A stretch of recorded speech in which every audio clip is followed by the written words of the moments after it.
The snowstorm was never truly silent. It just waited for the last person to hear it. It was 11:56 p.m. in a small town in Vermont.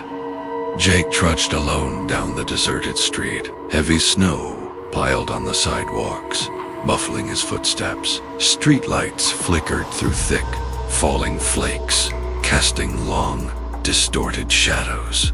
No cars, no neighbors, nothing but the wind and snow. His phone bust signal weak.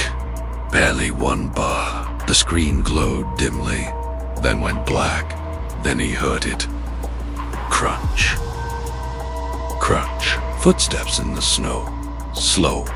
Deliberate. Following his exact pace. Jake stopped. The sound stopped. He looked over his shoulder. Nothing. Empty street. Only snow swirling in the dim light. He sighed and moved on, but the footsteps returned closer. Faster, circling behind him. A shadow detached itself from the snow-dusted trees. A pale face, frozen in a twisted grin. Eyes locked on him. Jake ran, but every street he turned onto was empty, identical, and endless. The wind whispered one chilling message. Last person. Still outside, a snowstorm swallowed him whole, leaving the street silent again.